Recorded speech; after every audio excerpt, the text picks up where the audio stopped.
우리 다 같이 사도신경 하심으로 새벽 예배를 주님 앞에 올려드리겠습니다. 전능하사 천지를 만드신 하나님 아버지를 내가 믿사오며 그 외아들 우리 주 예수 그리스도를 믿사오니 이는 성령으로 잉태하사 동정녀 마리아에게서 나시고 본디오 빌라도에게 고난을 받으사 십자가에 못 박혀 죽으시고 장사한 지 사흘 만에 죽은 자 가운데서 다시 살아나시며 하늘에 오르사 전능하신 하나님 우편에 앉아 계시다가 저리로서 산자와 죽은 자를 심판하러 오시리라. 성령을 믿사오며 거룩한 공예와 성도가 서로 교통하는 것과 죄를 사하여 주시는 것과 몸이 다시 사는 것과 영원히 사는 것을 믿사옵나이다. 아멘. 찬송가 29장 함께 찬양하겠습니다. 찬송가 29장입니다.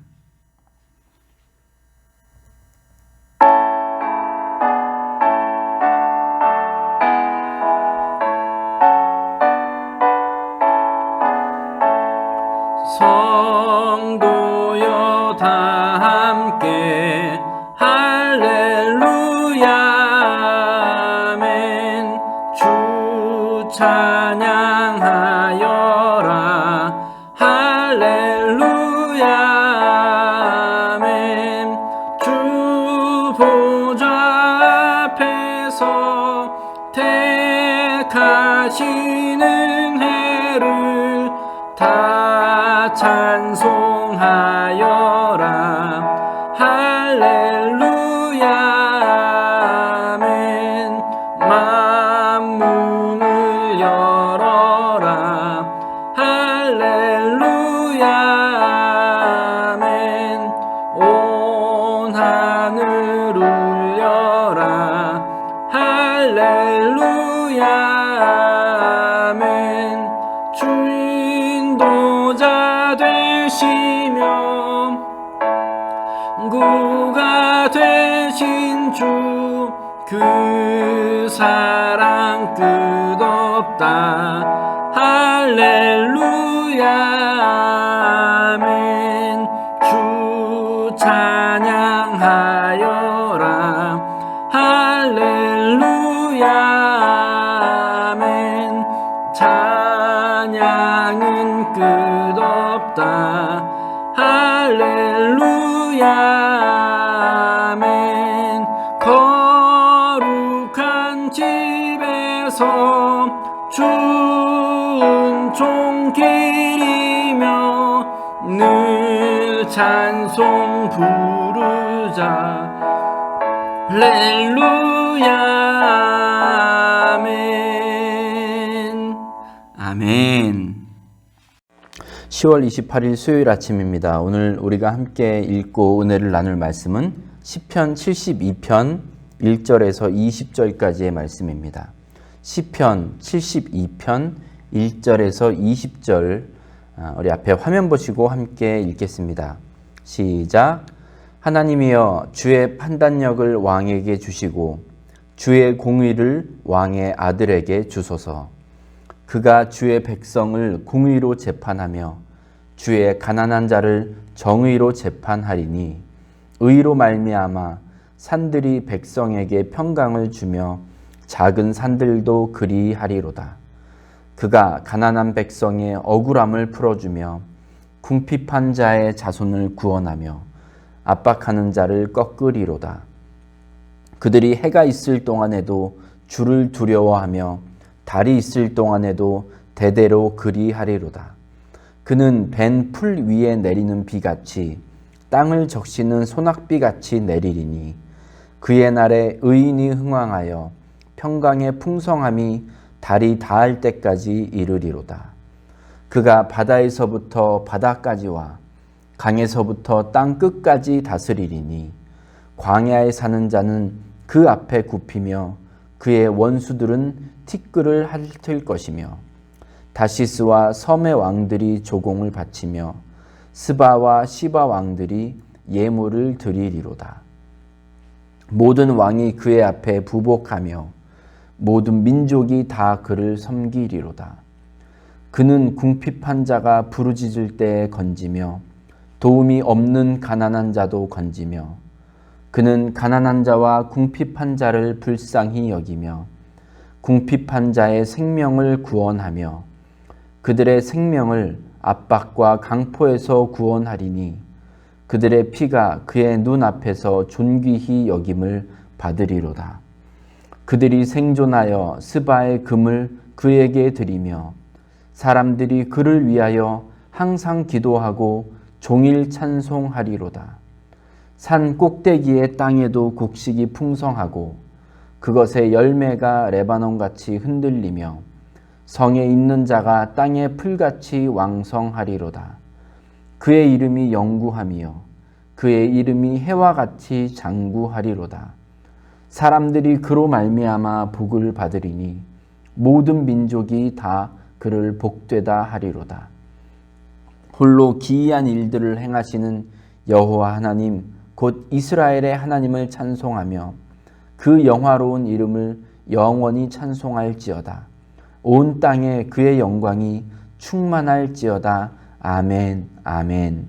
이새의 아들 다윗의 기도가 끝나니라. 아멘.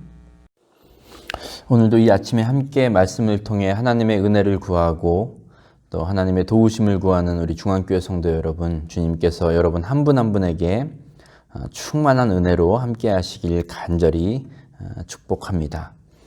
오늘 시편 72편 표제는 솔로몬의 시입니다. 그런데 20절 이제 끝날 때 보면 이새의 아들 다윗의 기도가 끝나니라 이렇게 마무리하고 있습니다. 그래서 이 시편 72편이 누구의 시인가, 누가 저자인가 라는 것에 대한 논란이 있는데 일반적으로는 표제를 통해서도 그렇고 그리고 오늘 그 72편 본문에 등장하는 나라들, 왕들의 이름을 볼 때 솔로몬이 저자다라고 이렇게 보는 견해도 있고 또 다른 견해는 다윗이 시를 지은 후에 이제 마지막 그 절을 근거로 해서 다윗이 지은 시를 후대 사람들이 솔로몬의 시라는 제목으로 이렇게 이름 붙였다 이렇게 보는 견해도 있습니다. 뭐가 정답인지에 대해서는 저도 모르고 확실치는 않지만 하여튼 이 왕들에게 그리고 후대의 왕들 그게 다윗이 됐든 솔로몬이 됐든 후대의 왕들에게 어떻게 왕으로서 살아야 될지에 대해서 이야기를 나누고 있는 이 시가 바로 오늘 시편 72편입니다.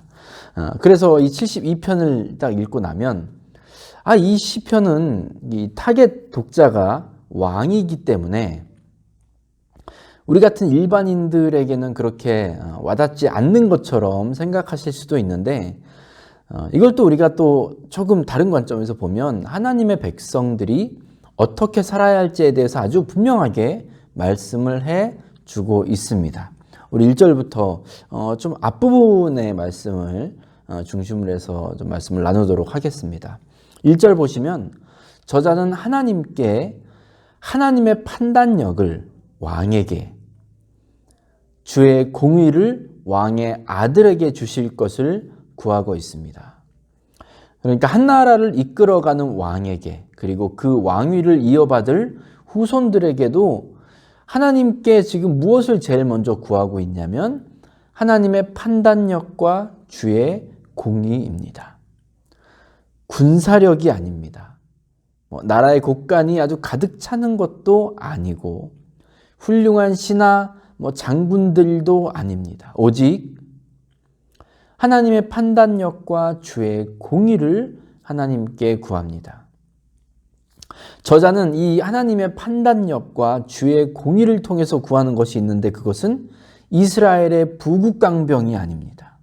또 대내외적으로 떵떵거리며 통치할 수 있게 되는 그런 것을 구하고 있지도 않습니다. 오직 2절부터 4절 보시면 그가 주의 백성을 공의로 재판하며 주의 가난한 자를 정의로 재판하리니 의로 말미암아 산들이 백성에게 평강을 주며 작은 산들도 그리하리로다. 그가 가난한 백성의 억울함을 풀어주며 궁핍한 자의 자손을 구원하며 압박하는 자를 꺾으리로다. 그들이 해가 있을 동안에도 주를 두려워하며 달이 있을 동안에도 대대로 그리하리로다 했습니다. 이스라엘에게 있어서 왕이란 존재는 다른 나라에서 그 왕이 가지는 의미와는 아주 확연하게 다른 부분이 하나 있는데, 그것은 왕이 하나님을 대신해서 하나님의 백성들을 다스리는 대리자의 역할이라는 것입니다. 하나님을 왕을 세우시고 왕에게 권위를 주신 이유는, 그러니까 오늘 말씀 2절과 4절에 나오는 이런 실천사항들을 잘 지켜야 된다는 거예요. 하나님의 백성들을 하나님의 마음으로 다스리는 것, 그 이제 구체적인 내용들이 2절부터 4절에 나와 있는데, 한번 보시면 주의 백성을 공의로 재판하고 가난한 자를 정의로 재판해야 한다고 말합니다. 재밌는 것은 가난한 자라고 해놓고 그 앞에 하나 붙여놓은 단어가 있습니다. 주의 가난한 자라고 합니다. 세번역 성경에 보시면 주님의 불쌍한 백성이라고 번역해 놓았습니다. 그리고 4절 보십시오. 왕이 정의로운 재판을 통해서 가난한 백성, 이 주님의 불쌍한 백성들의 억울함을 풀어주고 궁핍한 자의 자손을 구원하며 압박하는 자, 그들을 멸시하고 착취하는 자를 꺾으리로다 했습니다. 시편 72편 저자는 우리가 흔히 볼 수 있는 장면들과는 정반대의 그런 권면의 말씀을 하고 있습니다. 보통 우리가 이 세상을 볼 때 돈이 있는 자, 그리고 권력을 가진 자가 서로 결탁해서 이 가진 사람들끼리 서로를 지키는 모습을 많이 볼 수 있습니다. 우리가 그걸 유전무죄, 또 무전유죄 라는 그런 말을 많이 하지 않습니까? 그런데 하나님의 판단력과 하나님의 정의를 가진 왕은 그것과는 정반대로 해야 된다는 겁니다. 주의 가난한 백성들의 억울함을 풀어주기 위해서 어떻게 해야 되겠습니까? 그들의 이야기를 잘 들어야 합니다. 비록 한 나라에서는 가장 높고 고귀한 존재인 왕이지만 보잘것없고 가난하고 힘없는 이 백성들의 이야기를 잘 들어주고 그들에게 관심을 베풀어야, 그래야만 그 억울함을 풀어줄 수 있지 않겠습니까? 현실은 보통 이제 기득권층은 서민들을 돌아보는 일에 그렇게 많은 공을 들이지 않습니다. 정치인들 보면 선거철만 어디 그 재래시장 같은 데 가고 사람들의 삶을 챙기는 것 같은 그런 이 모습을 많이 보여주지 않습니까?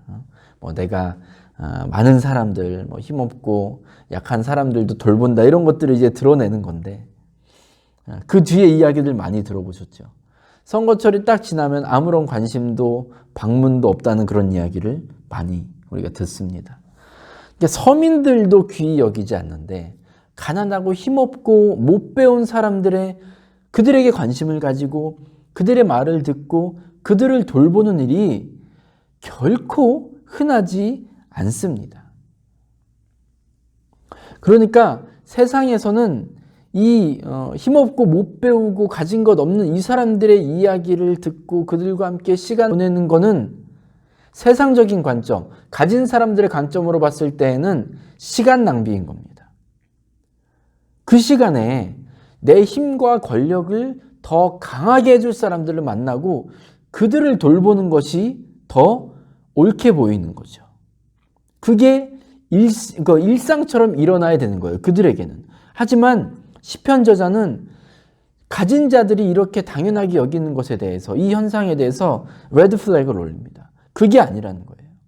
하나님을 대신해서 백성들을 다스리는 왕이라면, 하나님의 백성들을 다스리는 대리자라면 하나님의 판단력과 공의로 무장되어서 그들의 억울함을 들어주고 그들의 이 힘든 상황들을 거기에 귀를 기울이며 자기의 아픔처럼 돌볼 수 있는 마음이 있어야 한다고 오늘 시편 기자는 분명하게 말합니다.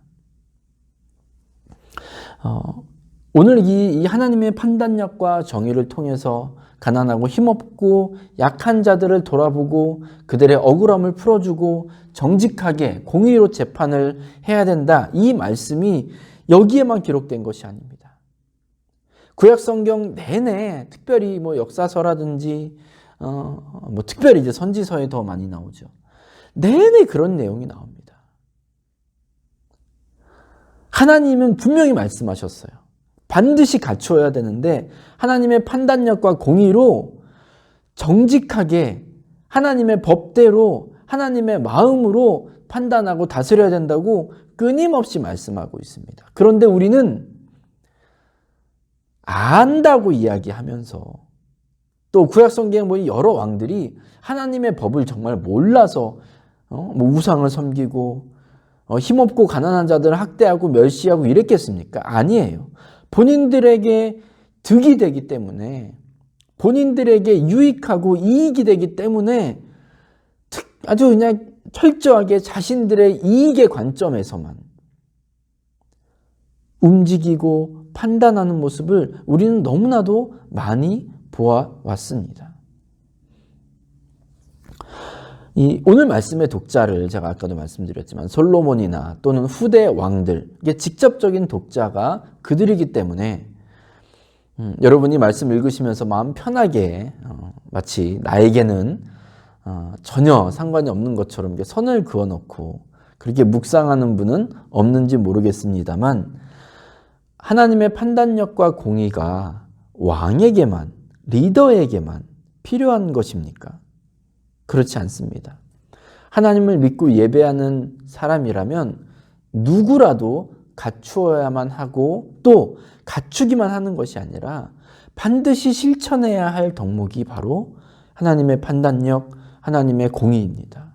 좀 다시 말하면 솔로몬이 그렇게 간절히 구했던 지혜가 아닐까 싶습니다. 하나님의 지혜를 우리가 장착했을 때 하나님께서 주신 그 지혜를 받았을 때 우리는 하나님의 마음으로 하나님의 공의로 판단할 수 있고 또 재판도 하고 어떤 상황 가운데 결정하고 결단하고 행동할 수 있을 것입니다. 사랑하는 여러분, 저 여러분은 왕이 아니죠. 저는 이제 우리 공동체 리더긴 하지만 혹시 여러분 리더가 아니더라도 하나님을 경외하는 우리 모두가 하나님의 지혜로 하나님의 판단력으로 하나님의 공의로 살아갈 수 있기를 간절히 바랍니다. 주님을 닮은 우리 중앙교회 성도님들의 그런 이 공의로운 삶, 하나님의 지혜를 닮은 삶을 통해서 하나님께서 영광 받으시고 하나님께서 뭇 백성들에게 뭇 세상에게 찬송받고 영광 받는 그날이 속히 오기를 저는 간절히 바랍니다. 예수 믿는 우리의 삶이 여전히 세상의 관점으로 상황의 유불리에 따라서 움직이는 것이 아니라 오직 하나의 기준, 하나의 렌즈, 하나님의 지혜, 하나님의 마음으로 모든 이 상황에 따라 말하고 행동할 수 있는 저와 여러분 될 수 있기를 간절히 바랍니다.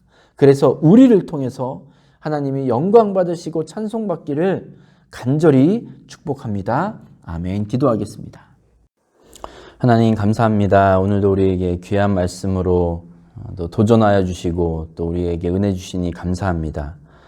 우리가 주님을 경외하고 또 주님을 믿는 예배하는 사람으로서 주님의 판단력과 또 주님의 공의로 살아갈 수 있는 우리 주의 백성들 다 되도록 주님 은혜 베풀어 주시옵소서.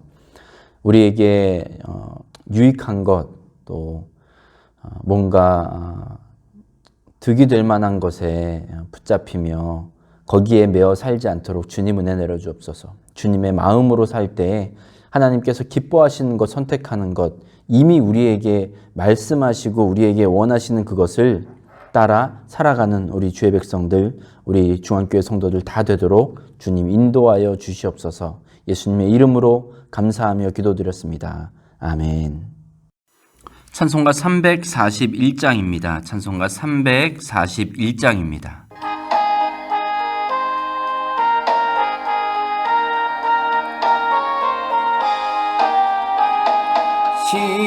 십자가를 내가 지고 주를 따라 이제부터 예수로만 나의 보배 삼겠네.